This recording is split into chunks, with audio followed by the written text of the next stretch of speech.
When the smoke clears, we're still standing. Bulldog 3-3, Apache 8 November, fire for effect, over. Enemy OP on Hilltop, over. When the smoke clears, we're still standing.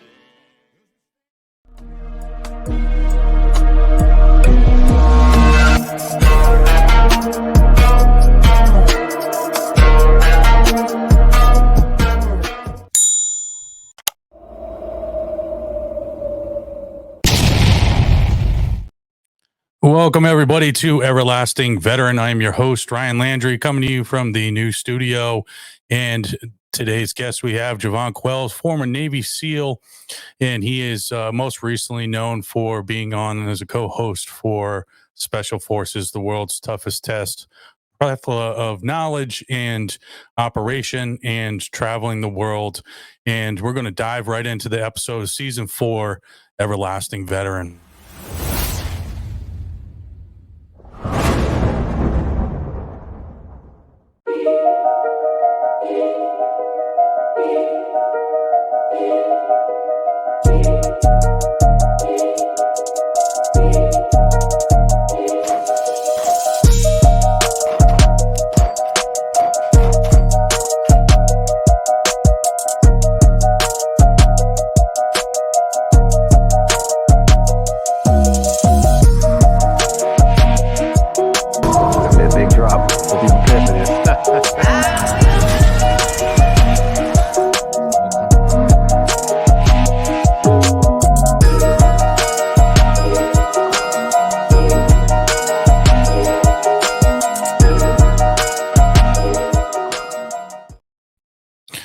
What's going on, Jovon? How's everything going to you, friends and family known as Q, former Navy SEAL, co-host of Special Forces, the world's toughest test. Thank you for coming on the show, man. How's everything going?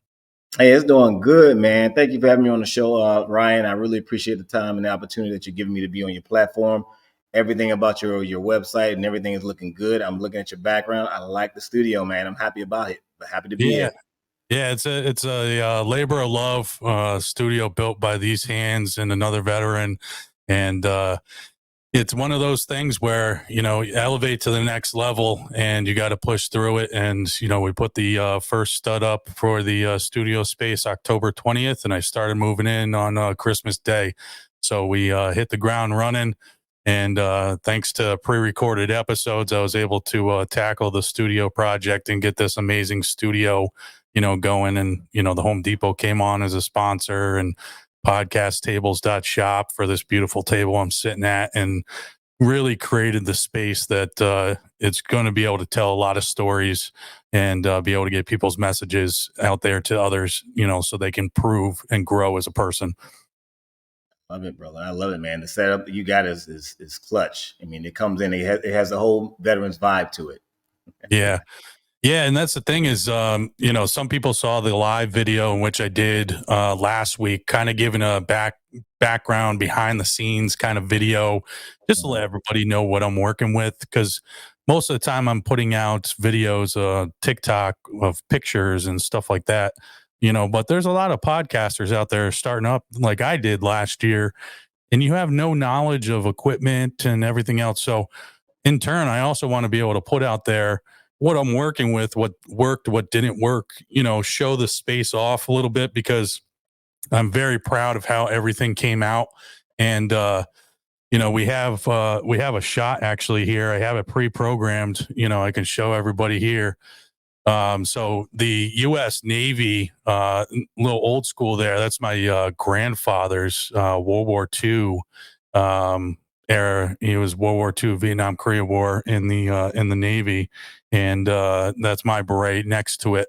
So there's some stuff throughout this studio that it means a lot to me, and behind me I have my Cav hat. I have one of the Australian guys' Cav hat. So there's pieces to the studio that tell a story in itself, not just the people sitting behind the microphones. Right. I mean, it looks amazing, man. I mean, I like how you bring stuff from, your past into that that whole setup that you got back there, brother. You kind of make me jealous now. I got to make me one like that too when I start bringing up my own little podcast. So I'm going to do something like that. I'm going to hit you up about it. Yeah. Yeah, it's definitely fun. And I had a guy over. He'll come on at some point. Retired police officer, and a lot of times, this platform is very strong about talking about transition and talking about mental health and talking about being, the best version of yourself. And I'm in the same boat a lot of the times where when I don't have the headphones and the microphone in front of me, I talk very, very fast, because my brain, it's like anxiety kicks in and stuff like that. And so he was doing the same thing, kind of going on a rant, and you kind of get lost in what you're talking about. And I said, hey, man, I want you to try something. Throw the headphones on real quick. We're not going to record an episode. Just let's have our conversation with the headphones on into the microphones. And I just want to kind of get your perspective of how it kind of forces you to slow things down, and actually kind of think about it. It gives you a sense of almost comfort because you're hearing your own voice, one, and two, it's going into somewhere, right? Even though we weren't even recording, it gave him the opportunity to kind of take a deep breath from life. And when I started this podcast, that is exactly what helped me, you know, and I want to be able to share that with everybody. And that's why I've created this space. Well, I will say, man, you definitely are like, leading from the front. So, and that's one of the things we talk about in the military all the time. So leading from the front. So I like that you're creating that kind of platform and that people can kind of like learn from what you have going on, the setup that you got going on right now. Yeah. Yeah. And that's the thing is a lot of people have to like realize that, you can be in the same space as everybody else, but it's okay to be unique and, create your own platform, create it in your own way.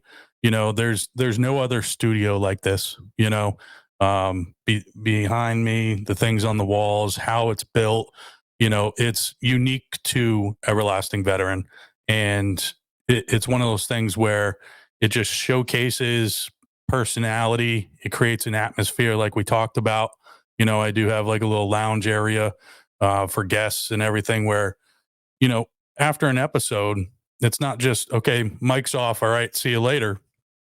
There may be times where maybe they don't want to just record. They want to be able to have more in-depth conversation and be able to kind of let the weight off a little bit sometimes, and creating that space where it's an unorthodox type of therapy for veterans, first responders, anybody in that kind of atmosphere, creating that space, I think is very important. It's similar to like how the Romans, PTSD kind of really wasn't a thing back then, when they would go to war, because a lot of times they get done and they'd sit around a fire, they'd resharpen their blades, and that was their therapeutic session. So PTSD, yeah, they had it in a sense, but it wasn't in a sense the way it is now, because people are more shut off, I think, from talking about it, because we're starting to kick that stigma and starting to say, hey, listen, like there's not really a stigma. It's okay to talk about it,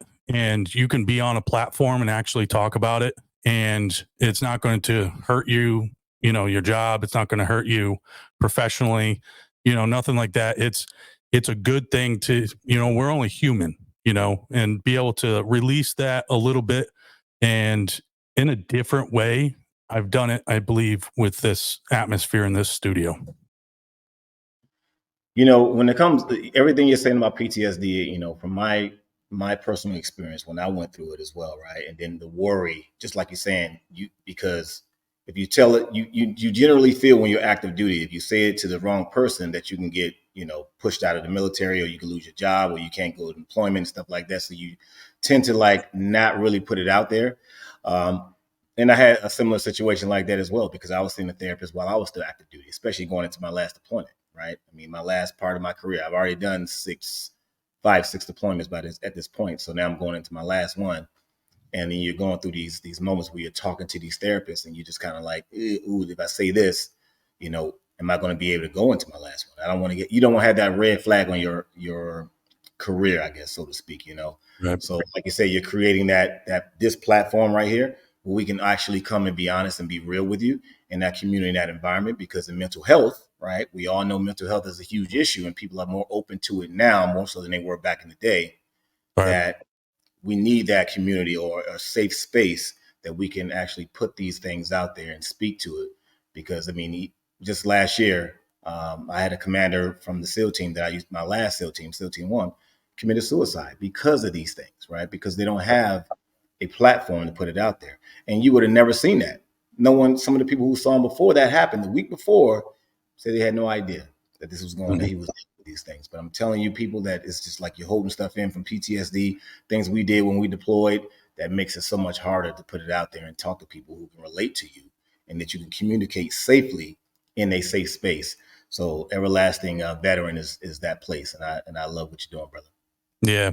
Yeah. And you know, I've been on this, you know, very strong health journey lately, and I still have a lot of VA appointments, and that's a learning curve in itself of going through the VA process. And you know, I've been trying to push this, you know, new mindset of, you know, not being in the mindset of transition out of the military as a singular objective, right? Where, you know, yeah, it is in a sense, you know, your first transition is a physical transition where your contract ends and you get out. That's one transition, right? Then if you need services afterwards, you know, whatever the case may be, you know, yeah, they should do a better job of, you know, being, you know, completely upfront and informative of, you know, what your benefits can include based on whatever ailments you have, to be able to set you up for a better, successful life after the military. They do a decent job, but I think what happened was over the years of being at war, you know, when they started the TAPS program, the transition assistance program, um, I think that it kind of went by the wayside because the focus was so much on the war that now it's kind of reverting back where it needs a revamp type of thing, being able to help transition military members. And on the same note of that, I do believe that strongly that the attributes and everything that a veteran comes with coming out of the military, especially, you know, officers, NCOs and above, you know, what you've learned in the military, I don't think necessarily is transcribed to the best of its ability on your DD 214 to showcase your true abilities into the civilian world. And I think that's a change that needs to happen where, you know, better educating veterans to be able to articulate a little bit better, even though your DD 214 is limited on what's going to be there. But, you know, better informative classes or whatever, you spend so much time and money transitioning into the military, getting you prepared to become a soldier, a sailor, or whatever. There's not enough time spent on the transition out. And I think that's one of those things that is a hindrance on the successfulness of a lot of veterans getting out of the military. You know, Ryan, like you're saying right now, right? When it comes to transitioning out of the military, the TASK program which is what it was called when I went out, when I retired in 2021. I think they've recently changed the name of that. They did. Yes, they did. I can't remember it right now off the top of my head, but just like you said, man, it is a hard thing to do because when you're transitioning, a lot of the jobs just don't convert over easily. You know, you just can't really like take some of these things that we've done for so many years, 22 years for me, to just convert over into civilian life. As a Navy SEAL, what else can I do? I guess I can do mercenary work. I can go over there, do little side gigs like that, or I can kind of go into law enforcement. But after you've been in law enforcement in a way, in the military, it's almost like, do you really want to go right into that field again when you get out? You know, for 22 years. I mean, I consider it law enforcement for the whole world, right? But Right. versus law enforcement in just here in America. So, you know, the transitioning piece of it is hard. It's long. No, it's not as long as it needs to be, just like you said. But it's just, it doesn't give you the things you really need so you can move into the next level. Well, I said this on a speaking engagement, that people need to always keep reinventing themselves, right? So coming out of the military, now we got to try to reinvent ourselves again into the next life. So that's a part of what I was been trying to like get people to understand. When you come out of the military, that transition is tough, you All know, right. because you got to reinvent yourself, especially if you've been in for a long period of time, some years. So I had trouble trying to reinvent myself, and that was a big part of my story on doing that. I went to the depression. You know, I went down. I had to talk to one of my best buddies who lives in Utah right now because I had to ask him what was his story like when he first got out to kind of help me understand what it's like for me, what I need to be prepared for, what I need to kind of help or use as a resource to get out of that thing because it was bothering me. And I didn't get out of my house for like the first couple months when I first got out because it was just one of those things. I just didn't need to get up. I didn't want to get up. I didn't have the energy. I didn't want to. Here I am rambling fast too, just like we talked about earlier. But let me slow Yeah. it down for the audience because sometimes I can get into it when I'm really talking about something I'm passionate about.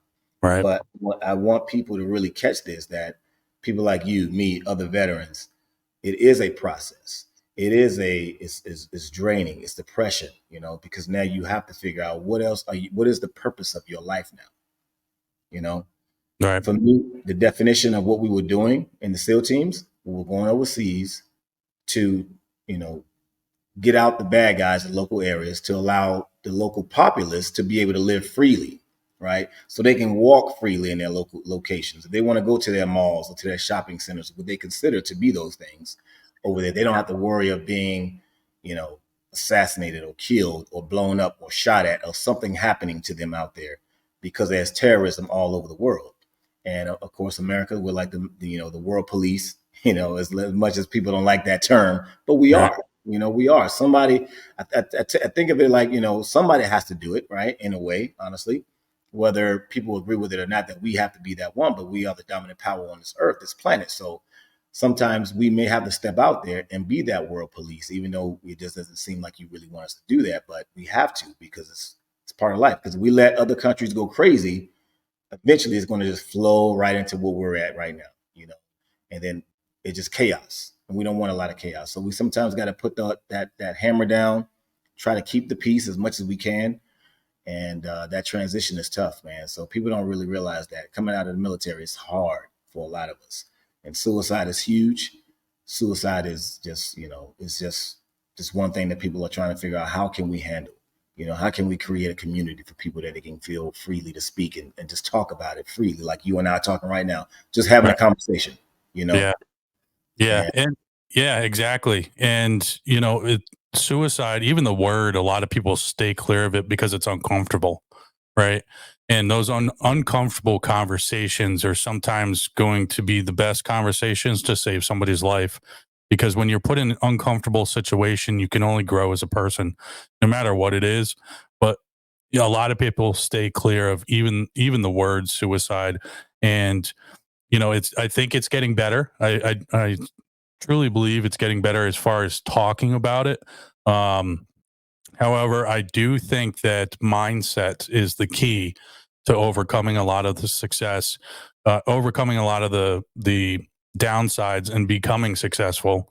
You know, whether it's, you know, getting over those mental hurdles, you know, of feeling alone and left by the wayside, you know, the military forgot about me, the VA doesn't care, you know, and all this other stuff that goes through a lot of our minds as veterans, you know, and you know, they want me to go to another appointment because they want me to just quit, you know?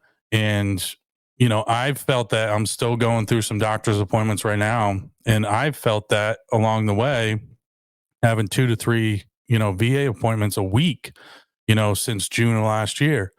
But I said to and that was what I was holding me back from actually going through the process is having that feeling and failing myself by not following through, you know, and I've stuck it out. I haven't, you know, missed an appointment. And each time things get a little bit better, you know. So the message is, you know, even though as bad as it sucks, you know, we had that saying in the military, embrace the suck, right? Embrace the suck. There are attributes in training and what was instilled in us in the military. It's still instilled in us now, and we need to use that 110% coming out because it's going to be a little bit more difficult because we don't have the brothers to the left and our right to pick us up when we're down at a moment's notice. Oh man, you said a lot right there, brother. Just kind of like hit home, honestly, from going into the VA stuff and going into that whole process as we're trying to reinvent ourselves, because we know we're about to get into the transitioning piece of it. It's a long thing. And we already know, because you've heard all the horror stories from other vets prior to us about their time going through that whole process and how the VA to them was trying to do everything it could to keep you from getting the benefits that you deserve for serving your country, going out there, going into combat, going to battle. Even if you didn't get battle, but you was over there, you know what I mean? You was over there breathing in whatever was going on in the air. You was over there getting all these vaccinations that you needed to have for smallpox and all this stuff when you was in certain areas, because that has to happen to you. So now when it comes time to get out and reinvent yourself, the VA is like, ooh, yeah, you might have did all this, but we ain't trying to, give you all those benefits that you need now to survive for the rest of your life as you're transitioning, as you're evolving, as you're reinventing yourself into the next phase of your life. They try to keep that from you, you know what I mean? And so we all have felt that pain. So when I was going through the process, I was afraid of that as well. It was one of those things where it was like, man, what are these people trying to do? Are they really on your side here, or are they trying to, hold you back so the government can't take care of you like they should be taking care of you, because you've been over there, you did that thing. They've never touched that. They've never experienced that. They have no idea what it's like when you go over there, when you're out there for 6-7 months, or sometimes the Marines and the Army are out there for a whole year. You know what I'm saying? For a whole year in the desert, whole year in Afghanistan, a whole year any other place over there, in that space where you're dealing with that fear of life. You know what I mean? Fear of losing your life, that high stressed environment, bombs, things blowing up. You got incoming. Even if you're in the camp, people think you're safe when you're in the camp, but you ain't, because they're coming in there. You got spies coming in. You got snipers shooting over the walls. You got so many things happening to you, but people don't understand that. And the VA has definitely kind of like, made people fearful of what the process is going to be like when we get out.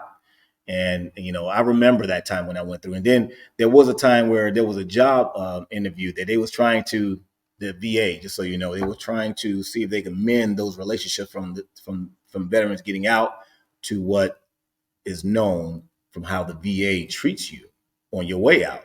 And then when you get out, how easy it is to kind of get things taken care of. Like you said, you're still going through appointments today, right? And they're making these things that be very, hard and just, rugged. It's like you got to keep driving way here, then you got to drive way over there. It's like just to get your rating up to where it needs to be, where it should have been. Yeah. And they just make it hard. They make it difficult. They put these roadblocks in front of you, man. So it just makes it a wild thing to deal with. And we might get some hate on from people at the VA from watching this, but they need to understand this is the feelings, the true feelings of how we feel when we're coming out and we have to deal with the VA.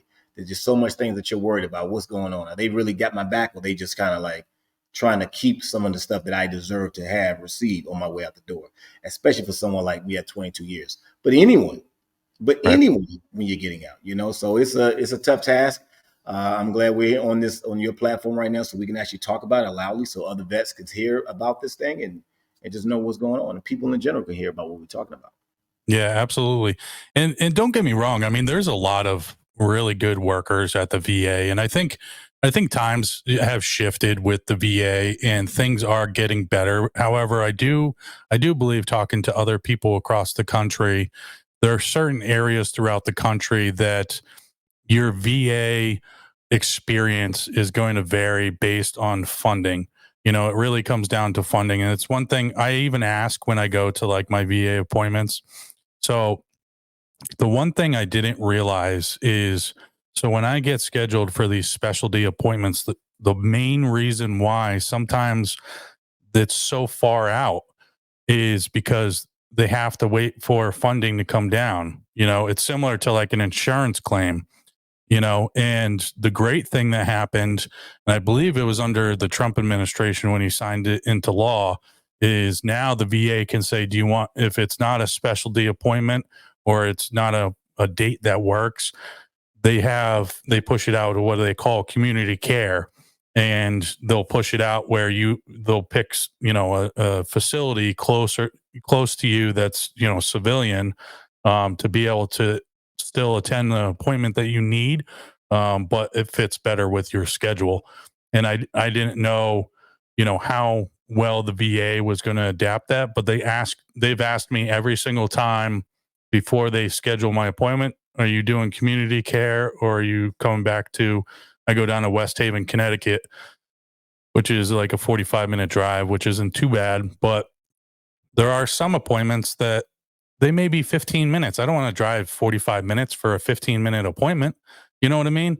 And the 15-minute appointment, you're waiting there for 45 minutes before you even get seen, so, and then you got to drive another 45 minutes back. My point is, I do believe that they are trying. The VA is huge, and I've talked about this before. People have to understand 200,000 plus veterans ETS every single year, right? And we're coming now that for the most part, Iraq, Afghanistan. Um, that's a whole topic for a different story for the debacle of the pullout, but you have career long soldiers, sailors, Marines, where they're still in. I got guys that I started with when I was in that are still in right now, made a career of it. They haven't transitioned out yet, so you're going to have an influx of people using the VA, and we're seeing it right now. And I think the influx is only going to get worse. So people have to kind of prepare themselves and be in the mindset to be prepared for that. Man, yeah, we start talking about the Afghanistan, how we got out of there. There's so much stuff negative we could talk about that, because that was just a shit show, to be honest with you. So right. I was trying not to cuss, but I'm like, hey, let me just go and call it what it is. But you're right, man. There's just so many people coming out, and they're still in that struggle space of trying to transition out of the military from this kind of stuff, man. And people think that right now, because we're not technically in a war or whatever, that people are not over there in these countries. I'm telling you right now, if that's what you think, you're wrong. We are in these countries still, right? Oh, so yeah. People still downrange. They're still dealing with these things, even though you think it's peacetime. And I want the civilians to really catch that. If you think it's peacetime and you think we're not in these areas, that we're still, living in tents, we're getting, rain on it because we're out in the elements. We're still going through these fire pits, these burn pits. Because I saw, there was something the VA came up with now with the if you've been in an area where I think you was inhaling certain the pack. Yes. Yeah, PACT Act. Yep. PACT Act. That's it right there. So Yep. those kind of things. Now you can get benefit for that. And I know I was there. I remember we drove through a lot of burn pits, just kind of rolling through Iraq. So speaking of that, now I got to get on to that too. So actually, so Yep. I need to put my application in for that one. But yeah, I mean, and what you said about the community care thing, that's huge, right? When Trump put that in place, because since I've been out, I've had to do that already, because sometimes they try to keep you to come all the way to the VA and they're 45 minutes away. And you're like, what? And then they'll find something like this closer to you because the appointment is so further out.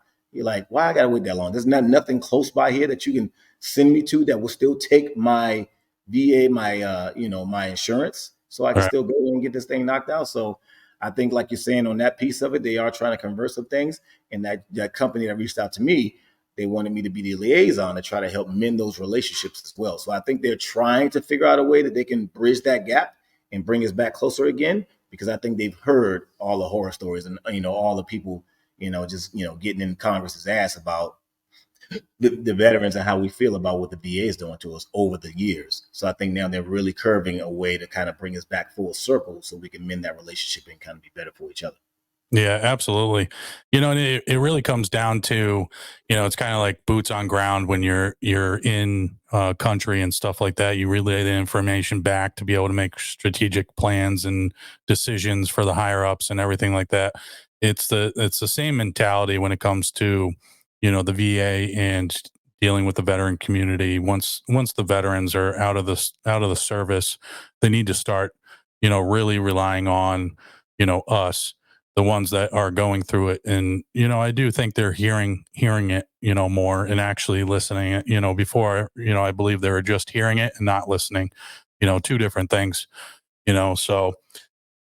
All right, let's dive into, special forces, the world's toughest test. Absolutely, great show. You had a amazing time. Some great shots with some celebrities and everything else. The one thing that I've noticed every single time, like you something was about to happen in the show to one of the people going through the tasks or whatever, you let out this like sinister laugh, right? The laugh that could just, something bad's about to happen, you know? Yeah, there it is right there. Hey, they call it the evil laugh, right? And it's a real thing. I've had this laugh for years now, and not only on the show, but even my friends, when they hear it, they be like, "Q, what is up with that laugh, bro? It sounds like something's about you about to do something dirty. Something's wrong. Something's about to go down." So I use that on the show on purpose because I wanted them to know that it's about to go down. So you're right. Every time I brought that up or I brought it out, I wanted the cast, which is the recruits, right? These celebrities who watching the show, to feel some type of fear, a level of like, oh my God, now I got to pucker my butthole because something's Yeah. about to happen. I don't know what he's about to do, but I don't like that laugh. And then even one of the recruits was even talking about he hated it so bad he wanted to punch me in the face. And that's what we're talking about, right? We got to let them know, understand, because like I say, you went through boot camp. We all went through those boot camp. And then I went through SEAL training to be a Navy SEAL. That's like 10x even worse. So we wanted those celebrities to know what it's like when I went through and how there's never a time where you think you're doing good that they're going to let the instructor staff is going to let you know you did good. They're going to let you know you still ain't shit. So that's the whole premise of the idea. You may have had a good day, but you really didn't because I'm gonna get in your ass. And when you hear that laugh come out, that Freddy Krueger laugh come out and hit you, you Yep. know it's going down. Yep. Yeah. And a lot of the episodes, a lot of veterans, if they ever watched it, can relate to the, middle of the night wake ups and, you know, just complete caught off guard type of stuff. You guys are essentially drill sergeants, and it's boot camp, and they got to go complete the tasks and everything else, and they're the recruits, and they got tasks to perform and everything else. And I mean, it obviously isn't on the level of operation like the Navy SEALs, but it gives them a little bit of insight into pushing yourself to the next level where you thought your body can't and your mind can't, and staying in the proper mindset to accomplish the mission, you know. And I think the show did a really good job of being able to kind of showcase that a little bit. Obviously, if you haven't gone through, boot camp, AIT, any elite training levels, SEALs, Special Forces, stuff like that, you're not going to truly understand because if you didn't walk in somebody's shoes, or walk in those shoes, you don't truly understand. You can grasp a little bit, but yeah, it definitely cracked me up every single time that laugh came out. I said, "Oh, here we go." Hey man, all the vets watching this show right now, um, they get it, man. And like you said, they get it. It was one of those things, man. I mean, I had an instructor that had a laugh too. I'm not gonna lie. I'm trying to think of his name right now. It just hit me. I got to tell you his name because his name even sounded sinister. Um, It'll come to me. It'll come to me. But if I tell you his name, you're gonna be like, yeah, that sounds like a crazy dude that you don't want to deal with as an instructor. Gaylord. Yeah, that was it. Instructor Gaylord. If you watch this right now, you know I'm talking about you. He was one of those guys. He was big, tatted up, and he just had a look and everything. And if he laughed, and it's your back, it's your ass. So the show is geared to, like you were saying, to push these celebrities to a point, the brink of where they think their body's going to give out and see if they're going to turn it on mentally, right? And push through that pain, push through that, that idea that, oh, my body's going to shut down. I could actually die out here because we all think that, right? I thought that. I remember one time I was going through the training and I thought, man, is this even legal? Can they even do this to us? I was like, this is unreal. If the world knew what I was going through, we'd be getting shut down. That's what my mind thought on a quick in a quick time. So, but I'll just tell you, man, it was just crazy to just have that idea of what was going on. And people got to understand that's what it needs to happen, though. In the SEAL training, it needs to be that unique. It needs to be that hard It needs to be that demoralizing mentally and physically so we can see what you're going to do. Because if you want to be a part of the elite, you have to go through pain. You have to walk through hell to get there to the other side of that. So when you get out there on the battlefield, when you get out there in war, and you got to get out there with your brothers right and to your left, you got to be able to make sure you can handle the problem. They need to make sure you can handle the problem. You can handle yourself, and you can cover their asses at the same exact time. Because at the end of the day, you can hurt yourself, or you can hurt one of them, or you can get yourself killed, or get one of them killed. And we want to get everybody home, because the worst thing you can think of or do, and you're probably can attest to this too, if you do make a mistake and one of your teammates get hurt because of your mistake, you will take that with you, and it will eat you for the rest of your life. Yeah, absolutely. And that's the thing that we all try to avoid. I think that's the thing that adds so much more pressure on us when we're going through it, is the man, I don't want to make a mistake. I don't want to do this wrong, because if I know I do, I'm going to get this person hurt. It's not about me. When you're going through this program, it's about the next man to your right and to your left. And you got to think like that. You know what I mean? And we put these celebrities in this process to make them get a full understanding what it's like to be us, in your shoes, in my shoes, and all the other active duty people and vets out there in the world who serve their country, to let them know what it's really like. Because people really don't understand. They just think we're going over there, and you see some of the movies and you think, yeah, it must be like that at that one moment. But no, you're dealing with those kind of moments all the time.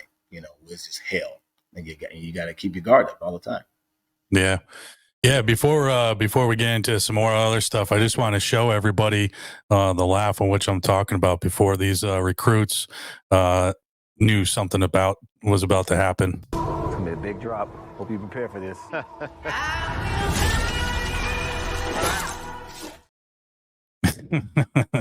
Yeah, that's the scene right there. It was part of the intro and everything too, and it's a testament that you obviously know that you can be in that role, that drill sergeant role, get in their ass, push them to a new level and everything else. And I just wanted to share that clip because when I saw that, I'm like, oh yeah, there we go. Hey, that the woman, so everyone knows, the woman on that shot that you just played, that was Savannah Chrisley. Okay, Savannah Chrisley is the daughter of the Chrisleys. You can look her up. But after the show, she actually came to me. She said, I knew you when you laughed at me. I looked back at you like, oh, this mother effer right here. So he's just like, she was like that mad at me at the moment when I put it on that rope and had her going down that line. But me and her were really good friends. I mean, a lot of the celebrities, they really look up to me as someone who's done something out there, and also someone who's pushed them and allowed them to even break through that wall, that barrier that they had in front of them all their lives. They all been dealing with something like we all have, right? Yeah. None of us are perfect. None of us are without, things that we've done that are embarrassing or that we struggle with. None of us are. So, being there to be able to help them get through that phase of their life was great, because they've also gone through some hard times. Like JoJo Siwa had no idea that she was involved in a shooting at a mall. You know what I mean? Mm-hmm. It wasn't her, of course, but she was there when there was a shooting in a mall. So it's like one of those things. People have traumas that we just don't know about. People think that everyone grows up or whatever. You have your mom and dad, you got the best life and all that coming up, but there are things you still deal with, even if you grew up in that type of household where you have families that were still connected and this and all that, but you still have struggles. I didn't have the family that was like this. My family was more torn, all right down the line. Mom was on drugs, didn't know who my dad was, all those kind of things. Raised by my grandparents. My grandmother was very sick. She had heart issues. She was a diabetic, amputee from the right knee down or left knee down. She's no longer here with us today, but I dealt with those things, you know what I mean? And those are still traumas and things people have to still get over. And to be able to push through that stuff, going through the Navy SEAL training, going through your training, and then teaching others to go through that kind of stuff mentally is such a great significance that I take personally as a huge thing, a huge benefit. And I'm fortunate to be in this position that I can do that to people. Yeah, absolutely. And, one of the things with this podcast, I want to make sure when I started this out, you have a lot of niches when it comes to either podcasting or shows and stuff like that. And I wanted to make sure that I brought perspective on to this show. I don't always have veterans on. I don't always have just people that I know. I've had comedians on. I've had people that are just military supporters. I've had people that yourself served in the military. World historians, stuff like that, to give perspective because everybody's going through their own thing, and that's one thing with specifically to veterans transitioning out of the military. You have to understand that if you can take something away from what I say or something that Jovon says, understand that your transition is not going to be exactly the same as either one of ours. Everybody's transition is going to be a little bit different because you're your own person, and you have your own things going on, and in life in general, anybody that's going through hard time or any type of transition, a couple years back, we ended up losing a bunch of people in our family due to either health issues, overdose, stuff like that, and it hit our family pretty hard because it was kind of back to back. It was February to February, and I saw what it was doing to, people that were within our family, and how hard it was hitting them. And for me, you know, the aftermath kind of hit later on because you get in that mindset of push through, be there for them, take care of it, kind of mission readiness mindset, like the mission's not over. So you can't like be yourself type of thing. People have to understand that it's okay to have those feelings. It's okay to have those emotions, and still be supportive at the same time because you're only human, right? There's only so much that your mind and your body can take before you end up forcing yourself to either have like a breakdown, um, overwhelming yourself with emotions, stuff like that. And it's only beneficial to you and everybody else around you to be able to handle those and recognize and accept them to say, hey, I'm pissed off, I'm sad, I'm, whatever the case may be. Go through the emotions. It's a healing process to be able to get through them because it allows your subconscious, your mind, and everything else to be able to work through the problem better than holding it all in, consuming alcohol, stuff like that. They talk about, when, come back from deployments and the first thing is everybody gets together and we just drink our faces off, you know, but there's a study out there when you go through a traumatic incident and you interject any type of substance into it, it alters your mind to the point where your mind's not able to heal, right? So your mind's not able to heal and it creates backlash, worse effect for your PTSD, anxiety, or whatever else you end up having based on that traumatic incident because you introduced a substance when you should have allowed your mind to recognize what's going on, handle the emotions, um, and just recognize the fact that you're a human. You can go through it and it's okay to do so. Oh man, you know, speaking on that topic, I have personally tried to do this as far as like manage my peace, right? Which is in a way of saying for people watching is that I try to keep things that I think can overwhelm me off, right? Especially because we've dealt with so much stuff. And like you said, with the trauma and stuff and the drinking, I do drink time to time here.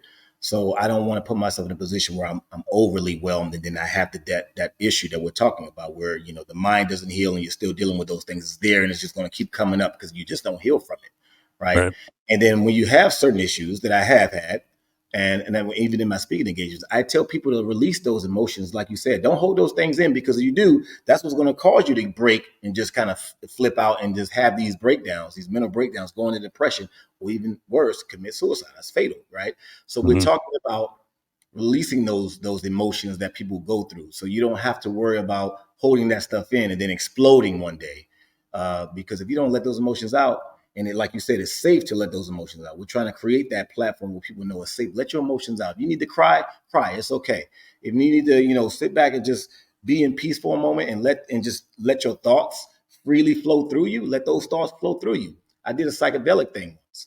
And we talked about that, right? Getting into your power is letting your thoughts go through you. Instead of trying to fight the thoughts that you have, whether how good or bad they may be, let the thoughts flow through and then just let them go, right? If you hold on to it and if you know, try to stick on it and then wonder why and all that stuff, then you're just going to drive yourself crazy. So let the thought go through you, you know, learn your power, peel back layers of who you are by allowing these emotions to flow through your mind and just let it, you know, just dissipate into the ground, you know, because if you don't, you'll never peel back these layers of who you are to found the root person that you are and then walk into your power. And that's the thing that we're trying to get people to understand. Walk into your power, but you got to peel back the onion, peel back those layers of yourself, peel back the layers of your soul, of your personal psyche, so you can get that freedom, release those emotions. Don't hold those emotions in, and you'll be able to see yourself walking in the path that you and I would love to be walking into path right now. Right. Absolutely. And, you know, the other thing too, and this is a very important topic as well. And, you know, I'm still, I guess, in a sense, in the recovery of it, you know, is sleep deprivation. Um, you know, you don't realize how deprived you are of sleep. You know, I have very severe sleep apnea, insomnia, and stuff. And, you know, had the study done by the VA, and that journey didn't start until I talked to Rob Sweetman, former Navy SEAL, who is the, you know, known as the sleep genius. He's got 62 Romeo, and he came on for an episode, and it really sparked my interest of paying attention more. Um, Not just how long you sleep, but better sleep. And, you know, I got the study done and I stopped breathing 45 and a half times an hour. Right. Like I didn't realize how bad my sleep apnea was and how bad it was affecting like my lack of sleep. In turn, what was happening too is it starts the hallucinations because you have that lack of sleep. It starts those negative thought processes. So it's part of the overall well-being as well of being a better version of yourself. You have to tackle not just, you know, talking about what's going on while you're awake, but fixing the stuff so your body can actually rest. It's like, you know, you get an injury, you know, you have to allow your body to properly rest in order to recover. And you got to do the same thing. And I'm still kind of in that recovery phase right now, with the CPAP and everything else of fixing my body from not getting good sleep. And, you know, if I didn't have that conversation with him, that journey probably wouldn't have started, you know, and talking to him and, you know, he started what he's starting because he did lose somebody close to him in the SEAL teams to suicide, you know, and, you know, it really changed my perspective on focusing on, you know, better sleep and everything. And it's one of the, I guess you can call it aspect of pillars of better health. Yeah, you know, I wouldn't agree with you on that because, you know, sleep is a huge thing, and I had to deal with that. Sleep apnea is something else. I did 2 tests, okay, and when I got, you know, honorably discharged, a part of my what we try to call it, your when you get your disability, right, Yep. is because I have sleep apnea. And man, rest is a huge thing. And now, since I'm being a personal trainer, I really understand your rest is massive. People that just don't understand that. And I'm still having issues with that. I mean, I typically will sleep 3, 4 hours a night, wake up, and then I'm up. So it'd be like a 2 hour straight. Then I'm up again because you never get into those REM sleeps ever, you know. And that stems from us being in the military, right? Being overseas, having to train here in America. I mean, just training. And you know this, just training alone. We're up all night long, right? Right. And that's the massive crazy thing that we're dealing with in the military because of that that lifestyle we had serving the country. Training, we're up all night. You know, we're in the desert, or the heat of the night in the desert, and we can't sleep because it's sweating our balls off out there because it's crazy hot. Or you're in some area where you're cold as I don't know what. So you have to deal with those things, and that's kind of the things that hindered a lot of my life as far as my sleep apnea that I had and the things I was dealing with on top of that. Yeah, absolutely. Yeah, it's really important. You know, overall health is really important. And, you know, obviously, you know, you've been going on with, you know, the health journey and have your own, kind of training instructions for people and everything to go by, which is, the Elite SEAL Fit, by Jovon, and you know, I mean, it's a testament that, you know, when you are more closer to 100%, because let's face it, you know, all the time we can improve. We're not always going to be 100%, right? And you talked about the reinvention, and I say a similar thing, reintroducing the new you. You know, when you get out of the military, you know, it's one of those things where, you know, focusing on your physical and mental health, you know, and then also, you know, with that physical health, like people think of it just going to the gym, you know, and the physical health is not just that. There's so much, you know, that goes on the other 23 or 22 hours throughout the day and night that is crucial to being the best version of yourself. And the closer you get to, you know, 100% of being the best version of yourself, the more you're going to be able to help others. You're right on that, brother. And sleep is such a huge piece of that. You know, I mean, I still have. I'm telling you, man, there was times out there in the desert when we be out there just doing our thing out and I'm talking just training here, that you just couldn't sleep. You know, and you'd be exhausted. Your mind is gone. You just want to sleep, but you cannot sleep because you're doing so much stuff all day long. Because remember, you're doing day runs. You're doing training in a day, and then we'll come back and do, you know, night vision. So we're doing night runs at the same time. So we're just, the only break we're getting is to eat, All right? right. Your body is physically exhausted because you've been out in the sun all day. Then you're doing this stuff at night. It's still hot at nighttime. It's cold, whether you're doing these, you know, in the colder environment. So, I mean, it's such an important thing, and I think people don't understand that, and even now how it affects us when we're getting out to try to get our rating. The sleep apnea is a huge piece of the pie right there, right? It's huge for us. All right. And I had to do it twice. Like I said, I did one when I was stationed in Hawaii, and I did another one when I was stationed here in San Diego. And man, it was the first one in Hawaii. I'll tell y'all the experience. You know, they put me to sleep in the bedroom with all these things cooked on me and all that stuff at 8 p.m. You know, so I try to make myself tired throughout the day. Did an awesome workout, leg workout. So by the time I got to the sleep apnea study, I can sleep, because the goal is to sleep, to try to sleep, right? So they can actually gauge you. They can actually get some numbers on you, get some readings on you. If you're not able to sleep, then it's just hard for them to really feed what sleep you are. And by, I think, 11:30, I wake up in the middle of the night. The lady comes in there because I even had restless leg syndrome. So now my legs just want to kick in. I want to get up and start running, you know, like I'm out in the military. So she woke up, came. Now she woke up. I woke up. She came in and she was watching me on screen. She came in and she was like, "Are you okay?" I'm trying to scratch the skin off my legs. I was like, "Yeah, this is just normal. This is what happens to me sometimes." And again, this happened later in my career. I want people to know this. I was not going through this before the military. I came in at 17, 18 years old in 1999. This was after all of this stuff. So this definitely is a military, you know, how we say, directly affected type of thing. It came from the military. Yep. My time. Military connected. Yeah. Yep. Military connected. Service connected, I think is what they always say. Right? Yeah. Service connected. Yep. It's service connected. And man, it was just a battle. It was a battle. And then they woke me up at like 6 a.m. And again, I didn't go back to sleep now. I was still up throughout the night, tossing and turning because of the sleep apnea piece. And it's not that I am a crazy snorer. I want people to get that. It's just not about that you're a crazy snorer, because I'm a very fit, athletic person. So I don't have a lot of weight on me that makes me overweight that I'm snoring. It's just that my mind doesn't want to stop. You know what I mean? I'm up all the time. My mind is always going. And then you hear something, or you think you heard something, and then you're up and going again. So it's just one of these things. You just cannot shut it down.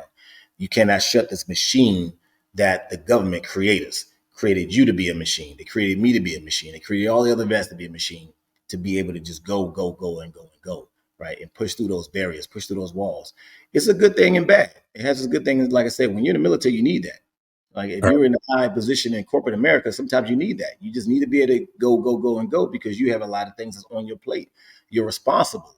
You're accountable to a lot of different things. But you know, in the long run, it's painful for you, because as you get older, what they say, I mean, you're more susceptible to heart attack and, you know, so many other health issues when you're not sleeping well. So Yep. I'm telling you, it's a huge thing for everyone watching this. Make sure you're taking care of your sleep, because and if you have CPAP like both Ryan and I do, make sure you're using that thing, because it can really help you. It's going to suck initially, but you know, in the long run, it's meant to help get your body where it needs to go, so you can actually get some rest. Yeah. Yeah, I joked about it when I got it. I told my daughter I joined Space Force, and it was just kind of a joke thing, but it was one of those things where I was there was a mental relief that happened when I got the machine. Even though I'm still in the process of trying to sleep with it, and the hose. We could go into the conversation, the hose popping off and the magnets and all this other stuff. So anybody that's got one understands the struggles, right? But let me tell you, like, without it, I can't go to sleep without it now. And it's one of those things where this morning I woke up and I'm still tired, right? Because I got the restless leg and my mind's racing. But the biggest thing is I don't have the uh knocks. I don't have, you know, the voices I thought were right there calling for help. I don't have these, you know, hallucinations, I call them, and that vivid, you're about to fall asleep but you're not fully asleep type of thing. You think somebody's next to you, you think somebody's talking, think somebody's knocking, and that is a telltale sign of lack of sleep, and it is a hindrance on your mental health, your physical health, and getting these things corrected is crucial to being successful for you and everybody else around you. All I can say on that, brother, everything you said is 100% true. I mean, it's your life expectancy. You know what I mean? It ages you when you don't sleep. You see people who are. I'm 43 this. I'll be 44 this year. We're in 2024. But people, man, you'll see them and they're like, man, they struggle with that, man. I mean, they just can't. They can't seem to rest. They're edgy. They're on edge. They're aggressive. They get frustrated very, very quickly. It sucks, man. And I hated it. I mean, the only benefit I got out of this not being able to sleep was that I was in Iraq. That was it. When you're sleeping through the night, I want to be alert when we're out there in the middle of a village or a town, excuse me, taking over a certain area, trying to, get the terrorist groups out of there. But we got to be alert all through the night. So instead of me just trying to sleep, I want to be up a little bit more longer so I can really see what's going on. Take a quick nap, but I want to be right back in it again. So that's the only benefit it has to you. But if you're not on your A game, I mean, if you're not on your game, if you don't get the sleep that you need, you cannot reach your maximum potential. You cannot serve people the way you should be able to serve people, or the way that you want to be able to serve the people. You just can't do that. It's only going to take you so far before you crash, before you find yourself running down the street, crazy because you just can't seem to you can't seem to shut your mind off. Yeah. And taking, I mean, I used to take melatonin. Didn't work for me. I used to take what's the one they used to give us on the plane? I'm trying to think of the name of it. I can't think of the name of it, but it was something they used to give us when we were on the plane to sleep. None of that stuff worked for me. My mind would just eat that up like a fly, but just fly eating water. So Yeah. nothing worked for me. So it had to take until I started getting the CPAP. I started doing meditation. I went to psychedelics as well. That's psychedelics people try not to talk about much. I'll just give you my experience on that. I mean, it was definitely a scary episode because I learned more about me and things in me that I didn't heal from. Because you talked about healing earlier, things I didn't heal from my past, my childhood. Being an aggressive person because I had a mom on drugs. That I didn't have that loving affection for mom. I didn't have that loving affection for my dad. So I didn't get those things. So I had things in me that I didn't know, a lot of anger and stuff like that that kept my mind going, that I always battled about. And now my mind always thinking about those things. And I couldn't sleep neither. I couldn't get that REM sleep. I couldn't get that deep sleep like you was talking about. And, it just sucks, man, when you can't get there. It just really Yeah. sucks. Yeah. Yeah, it just becomes one of those draining processes. You feel like you're just kind of scooting yourself through life and there's no end in sight type of thing. And people have to understand, and anybody, that's watching, listening, it's okay to go, hey, something's not right, and go and figure it out. It may take a little bit of time, you know, to figure out, what exactly works for you. But at the same time, when you focus yourself on bettering yourself, you're changing your mindset. So I have this thing that I kind of picked up along the way, when I started, my journey. Obviously, I got into the VA system, but I started that health, that mindset change journey, a few years back before the start of Everlasting Veteran, and it's gotten to the point in what it's at right now because now I want to be able to put it out there to be able to help others and let them know what I've gone through. I've worked hard, every single day for what I have. But when the mic goes off, even before the podcast, when the front door closes, I'm home. There's times, without hesitation, I go, I feel alone. I feel this. I feel that. You know, and you're like, why am I feeling this way? Why am I feeling this? I just had a great day. I just got home, going to make some dinner or something. Why am I feeling this way? Right? Or whatever else. And a lot of it comes down to sleep, and that's the root of it. A lot of it comes down to sleep. You're exhausted. Your mind can't shut off. And it's one of those big things that I think is not talked about enough. And I don't know too much about the whole psychedelic thing, but I have read a few articles of people that have gone on those retreat journeys. It's a specific, like, kind of medical staff type of thing, where it's almost reboots your brain type of thing. I don't know too much about it, so I'm not going to really talk on the topic. But I do feel like there's more to be done, or can be done, and more research to be able to help people. But the main point of the whole thing is not just veterans, but anybody. If you're going through stuff and you recognize that you're going through stuff, the onus is on you to say, all right, let's flip that light switch. It's time to go get things corrected and do it for you. You have to do it for you first, and be selfish about it, because you have to take care of yourself. It's a time for you to be selfish. If you're a caring person and you love taking care of other people or helping other people and putting goodness out into this world, if you can't be selfish for yourself to take care of yourself, then you're going to fail before you succeed. There's a saying out there. They say about, when you're in an airplane and the oxygen mask comes out, and they say you got to put it on yourself first before you help someone else. The reason that is everyone already knows common sense, right? Because you can't help someone else if you're not helped first. If you're not set up so you can survive, you cannot help someone else. So, Right. like you're saying, taking care of our mental health is such a huge thing of this, because you cannot be there for your family. You cannot be there for your loved ones. You cannot be there for your friends. You cannot be there for your teammates, your coworkers, whatever it may be that you're doing, if you're not wholly taken care of. That's one thing I can definitely tell you in the SEAL teams that they really harped on with us, because we're such a small unit.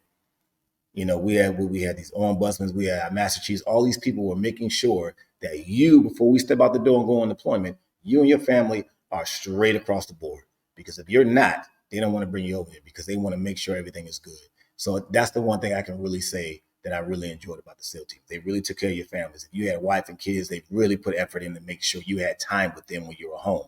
If you had any kind of financial struggles, they had opportunities and things that can really help you settle those things, and help your wife find a community, help your kids find a really good community or school for them.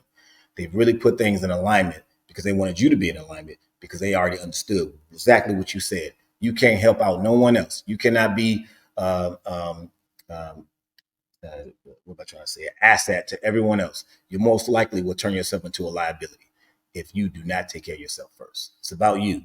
Do it for yourself first, then you can take care of everybody else. Yeah. Yeah. And the other thing too is, we talked about, getting out and, kind of feeling like that brotherhood's not there anymore. It's there. It's spread out, right? You have to get in the mindset. I have to re-network. I have to learn how to make new connections in the community which you land your feet in when you get out, and you're going to be able to find perspective and help along the way of people that have already gone through, the transitions, the VA, and whatever else. And you're going to be able to find those people and make those connections and build that close brotherhood within your community. And the only way to really, and I'm trying to push this, is I say community, but people need to understand is you can't have community without unity. You can't even spell it. Right. So as a veteran community and as a community for, United States, America as a whole, right?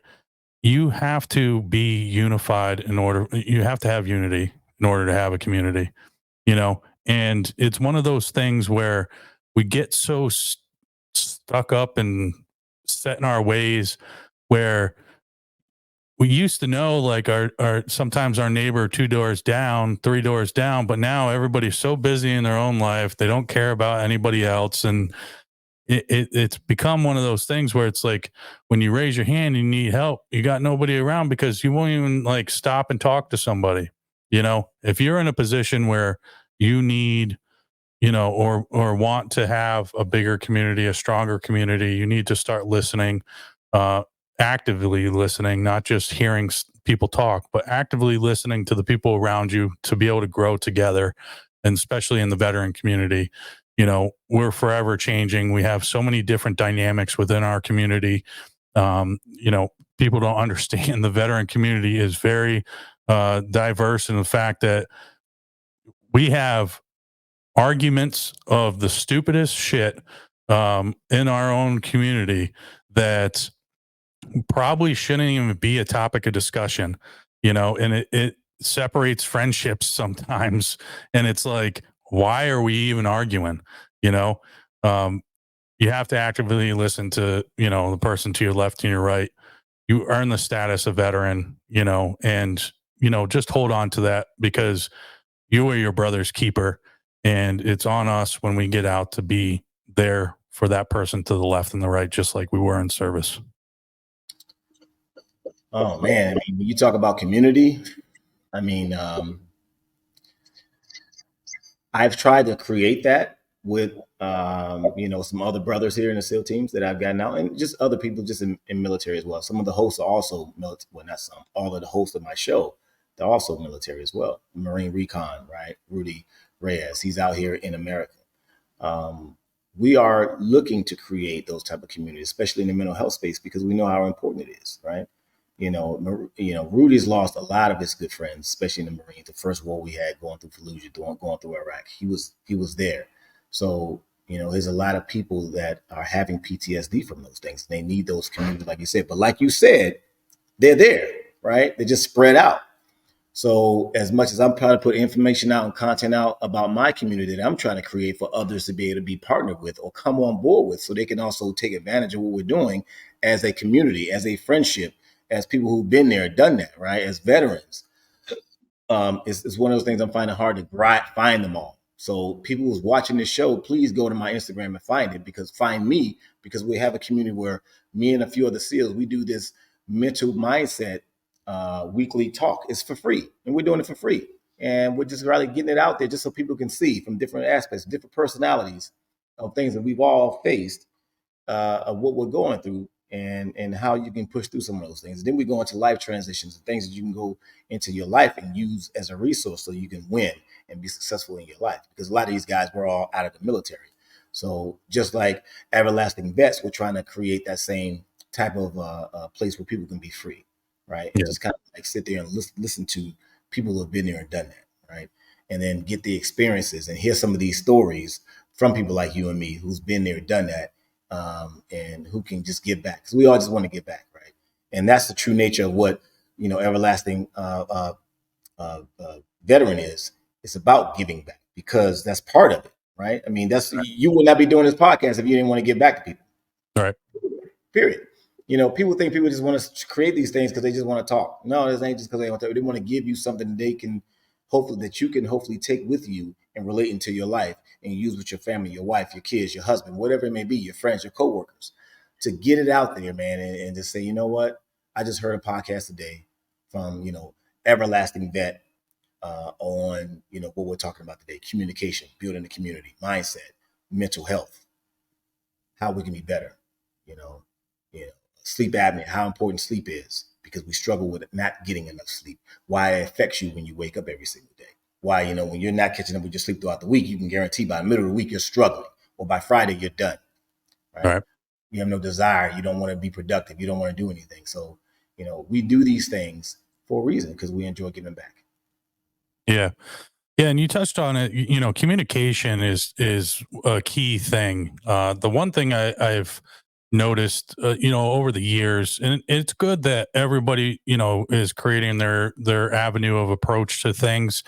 But at the same time, just because your avenue of approach or what you're creating, and I'm not going to put any names or anything out there because it is what it is. But I'm not actively going around going, hey, do you want to work with me? Hey, do you want to work with me? I'm one of those people where I'm going to put out what I can. And, when I go to events and people approach me and say, hey, let's have a conversation about working together. And then, I do a follow up and, I get told that, they've thought about it and they think that, you know, I want to work with them because I want to steal their followers and, you know, be on the platform to be able to take away from what they're doing. We're doing two different things. Like, get out of that mindset of saying we can't work together, because if you in that mindset of I'm the only organization that's going to be able to save the world, right? You're gonna fail for yourself and everybody else around you. And I've run into it so many times. And the people that I connect with, and I tell people all the time is, as things progress, and, I have Everlasting Veteran, the podcast, and, it's set up as a business. I have 8 trademarks, and as I progress, and Everlasting Veteran Foundation is going to be formed. I did it the way I did it because that's my business model. That's what works for me. That allows me, I don't have a team behind me creating stuff. I build my own website. Everything that I put out is by me. I'm not, paying, big corporations to create stuff for me. But I always want to work with people, you know, and if you think that I'm in the space to be a competitive force against you, right, then maybe you shouldn't be in the space yourself, because you're not opening your mind to work with others, you know, and in the veteran community, or any community for that matter, if your common goal is to help people and you can do it together, and everybody wins. Hey, I felt that too before. Like you're saying, when you try to reach out to another vet who's doing something, and you're like, hey, man, we should just definitely do something together. That they don't see the vision of how this thing could be so much bigger. They just see their little place that they're in. They're like, no, you can't have my people. Like, bro, it's like, and I'll get that. And I feel that's what they're thinking. They may not say it to me verbally, but I can feel that's what they're thinking. And I have a following. I have over a couple thousand, over 10,000 followers, 15,000 followers. So I'm like, when you think about these people and they say those things, I'm like, why? We're trying to create. I see something what you're doing that I think if we do something together, and it ain't got to be consistently, it ain't got to be every single week or whatever, but we do something here and there, every now and again, we can reach so much bigger of a platform of people that we can touch. All Right. right. That's the good thing about social media now. Compared back in the 1900s and below, there was not a platform that you could just touch a million amount of people just by a click of a button. Now we have that. And we're like, we can get this out there. Let's get some people to see what we're talking about, because there's such a big span of us, of veterans who are across this world, across this planet, who would love to be a part of what we're doing, whether it's the Everlasting Vet, or whether it's just want to see and just follow Jovon Quarles, whatever. It's like, why are we fighting over people? There's billions of people out there who would love to relate to you or me. It doesn't matter, but I see what you're saying. And it sucks that people are fighting for a dollar, all the time. And they think one person is going to take a dollar away from them. Yeah. Well, and I tell people all the time, when I have a speaking engagement on Wednesday up at Veterans Rally Point. Shout out to Veterans Rally Point in Norwich, Connecticut. nonprofit organization. It's like a veterans community center, which was built, and it's part of the Easter Seals. Phenomenal facility, state of the art gym. You can go do woodworking, all that kind of stuff, and I can get into that for a whole episode of the amount of work that they're doing up there. They, I started, utilizing the space because that's where, veterans go. They got connections with the VA. They have VA reps in there. They, everything else. And, I wanted to be a part of the veteran community because I am a veteran myself, and the work that I'm doing, even though with Everlasting Veteran right now, for profit, you can still do nonprofit work, and people like get this in their mind of, well, you're a business. I said, okay. And I don't charge anybody to come on my podcast. Knowledge is power. If I'm going to charge somebody to come on here and say, hey, this is how you can improve yourself, then I'd be wrong. I'd be wrong for doing that, but, I get my sponsorships, avenues of approach, you have to, even if you're a nonprofit, things cost money, grants, fundraising, donations, stuff like that. Things cost money. So in order to be able to help at all, whatever space you're in, profit or for nonprofit or for profit, things cost money, and people have to get it out of their head that just because it's a business, right, or set up as a business right now, which the podcast side will stay that way. My nonprofit work will filter over to the 501c3, the Everlasting Veteran Foundation. But I did it in a sense because I want to protect what I'm doing. There's so many, unfortunately, people out there that are chasing the dollar, right? When you chase the dollar, and this goes out to any entrepreneurs out there, when you chase the dollar, you're going to fail 100 times out of 100 times before you succeed. If you find your purpose, what is your purpose for your business or whatever the case may be, and you say it's not about chasing the dollar, it's about the mission. And when you continuously over and over and over again accomplish the mission, a lot of people laughed at me, talked behind my back, gave me the cold shoulder.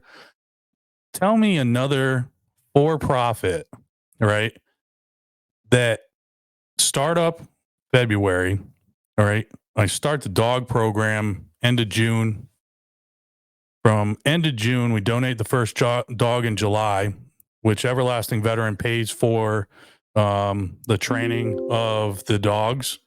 So from July into December, 5 future service dogs to 5 veterans in 5 months. Completely free to the veteran. That's cool. I just gotta say that. That's cool. So I tell people this. I'm like, there are people that say, hey, I'm here. They may be a nonprofit, and they go, oh, the money goes to the veteran community. Well, what are you doing? I'm trying to not reinvent, but actually show how you can directly impact a community through work. Right. And, showcasing it on as big of a platform that I can physically, possibly by myself. All right. And I have had along the way, my brother-in-law, a Marine Corps veteran who owns Rockin' Frenchies, helped me start up. We donated the first dog in July. I now have another breeder, AKC breeder, Meadow Ridge Wimes and Danes out of Connecticut, because I wanted to make sure that I have different dog breeds to fit the different needs for veterans, and I said to myself, I will never work with somebody that can't work with somebody else. I want to make sure that I create an open space, open discussion, even though I'm the sole owner of the company, right? It's one of those things. If you're trying to help somebody and you're not ready for constructive criticism to grow as a person and as an owner and in the space that you're in, then you probably should self-reflect a little bit, you know, because constructive criticism only helps you along the way. Oh, I agree. Constructive criticism is the number one thing that most people can't take. That ego, right? People allow ego to bother them, and that's one thing I pride myself because when I first, oh, something came up on my screen. Let me see this. I don't know what that is. All right, sorry about that. But I prided myself on being humble. You know, when I first came in the Navy, I was a CB, so I was an engineer. So when I first became a SEAL, it was one of those things where I understood where I came from to a point where I was like, you know what? I'm not taking this title that I'm a big bad Navy SEAL, that I'm just better than everybody else. I'm gonna lose this ego and put me in a different world of where you got to be on this level to talk to me. You got to be another SEAL if we want to have a friendship.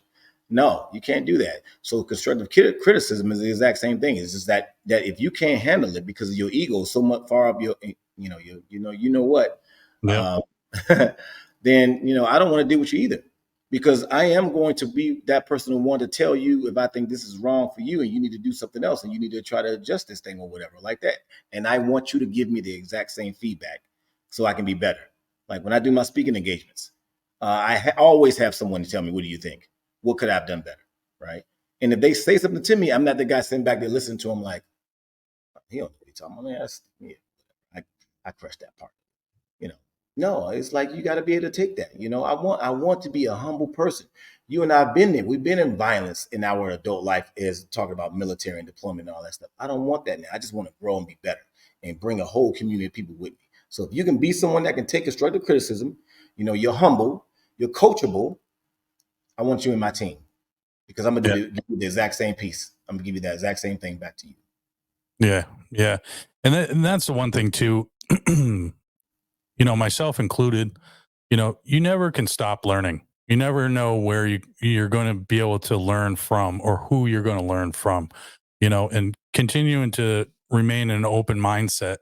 And people have to understand also there's a distinct difference between a humble person that has drive, ambition, and direction, right? With a very structured goal, in mind versus somebody that has an ego, right? It's one of those things, and they talk about it. And I haven't gone to any intense business classes or anything like that, but it's one of those things in business, in self, preparation, for improvement and everything else. Somebody that is driven, self-driven, has the mindset to accomplish. We say it all the time: accomplish the mission. It could be the task at hand. If somebody's in that mindset and they are just looking at that goal and they know there's a bunch of things in between to be able to accomplish that mission at the end, there's a distinct difference between having a huge ego and being focused on what you need to do. I can honestly say I can agree to that. You may have some people in the background that just came in. I rented this spot for a moment, so give me a second here. I want to make sure you can hear that clearly, but there is a level of understanding when that comes into place, right? Because some people just don't know and understand the distinction between that. And ego can be a good thing and it can be a bad thing, right? Too much ego could, you can fall, you can crash. Not enough ego, you're not asserting yourself enough, right? You don't have enough confidence in yourself. So I want people to understand and catch on this part when we talk about ego, that it's still a good thing to have some, Right. but the criticism piece of it, being able to understand when you're wrong or you're not the smartest person in the room, and accept that you may not be that person and be okay with not being that person is very important. Yeah. The other thing too is, I saw this short clip, and I believe he may have been a preacher, but he said that, if you're doing good and, you're doing stuff where it's the spotlight's on you, people are going to talk about you. If you're not doing something, that's next level, people aren't going to talk about you. So you have to understand, when you're ready to bring yourself to the next level, you're going to have that white noise in the background that is going to try to pull you down because they're not accomplishing the same thing you are in self-improvement and everything else, and you have to ignore it. I got hit hard with it when I started Everlasting Veteran, and there were some days where it was draining me, but I had to push through. I had to ignore it because I knew that what I was doing, all right, at the end, and I'm still, even coming up on a year now, still in the infant stage of growing this to what I want to bring it to. But if you don't ignore that negative energy, which brings me to my point in which I picked up along the way, which I didn't even talk about, the concept of control, alt, delete. All right. You have to control yourself. All right. And then you have to alter your mindset and delete the negativity. All right. Using that simplistic mindset of how to manage what's going on in your life, control, alt, delete, it has helped me significantly. You know, even with the small stuff going on with Everlasting Veteran, stuff in my own life, you know, outside of this. And it really does work, and it makes it simplistic. And, you know, obviously veterans are going to be able to relate to acronyms and stuff like that. So I related to it very well because I'm like, oh, that's easy to remember, you know? So just know that, you know, when you're going through a tough time, you're trying to better yourself. You got that noise in the background telling you, you know, you're not going to do anything, can't do it, whatever the case may be. Control, alt, delete. Control yourself, control your emotions, because you let your emotions get the best of you, you're not going to be able to do the other two steps: alter your mind and delete the negativity. Hey, I was at a school yesterday, a private school. I went and just talked to. They had their kids there, so I talked to them. Well, no, Saturday, excuse me, and I talked to them about that emotion. You know, getting that emotion out. You know, letting their body go through whatever things they're dealing with. Because if you get too stuck in your emotions, you cannot do anything else. Right. So that control, alt, delete, resetting your mind. That's something we can do internally, always together. But you have to like just practice it and believe in it, right? And don't do that negative talk. Get rid of that negative self talk and all that stuff. Just say you can do it. I'm gonna try. You know, even if you feel like you can do something that is like, I can't run, you know, the 100-yard dash 9 seconds like Usain Bolt, right? But I don't need to say it out loud. I'm gonna say I'm gonna give it a shot. Let's go. I'm gonna see how fast I can do. You know, that's how I talk to myself, and we're gonna see what goes on from there. But no, everything you said is right, brother. Yeah. All right, man. So you got any big plans coming up? Any new news after you know, the show's release, which was a huge success? Any new stuff coming up? You got a lot of speaking engagements and stuff. Ooh, ooh, brother. So far, I've been doing a lot of speaking engagements. Again, it's been really good for that. It's on the high school and college levels because that's really I really want to attack that group, that age group, and let them understand some things about processes and you know, going through the process for sure. And when you have a challenge, stop looking for something to fall in your lap easy. Right. I try to teach these kids nowadays that, you know, number one, anything that's worth having, you know, is going to go through a process. It's going to be a tough process. And just because it gets hard, don't think and start making the excuse that maybe it's not meant for you, right? Don't start justifying that excuse that, oh, okay, at least I gave it a shot. Maybe this is something for me to do over here, right? Because at the end of the day, you should be wanting to be better, right? The better version of that. Don't ask for something to be easy. Just ask for yourself to be better. Try to be better. Because I'm telling you, if you go through that wall, you keep pushing on that wall, you keep chipping it away with a sledgehammer, keep chipping it away and keep chipping it away, whatever that task may be in your life, whether it's education, physical fitness, you know, whatever your school. Um, I'm telling you, if you go through that wall and you finish it on the other side, there's so much greatness, so much significance you're going to find. So that's what my message has been to these kids on right now, as I've been talking to them, is to go through it. You know, be the one to go through it, be the leader to go through it. And then now I got selected to come back. Fox called me to come back for season 3, which we are shooting in May. Can't tell you what we're going to be shooting it at, but we are shooting it in May this year, and it'll probably be coming out again in the next September of next year. I mean, this year as well, around the same time as the second season. But season 3, we are shooting. We are getting the cast ready together already as we speak right now. And all I'm doing right now is, other than speaking engagements and little things here and there, like I do leadership courses, like physical fitness leadership courses. Yeah. Other than that, I'm just kind of getting myself back right, getting my body back right to get prepped and ready for this this event we're going to do in May. Awesome. Oh, Awesome. and TV. I'm trying to get more into TV and movies. Yes. Gotcha. Yeah, that's awesome. I'm looking forward to season 3.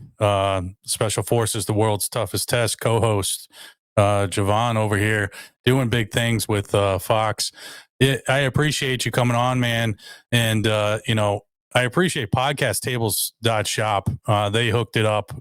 New sponsor for Everlasting Veteran. They sent out this beautiful podcast table to bring this and elevate this podcast space to the new level of professionalism for Everlasting Veteran.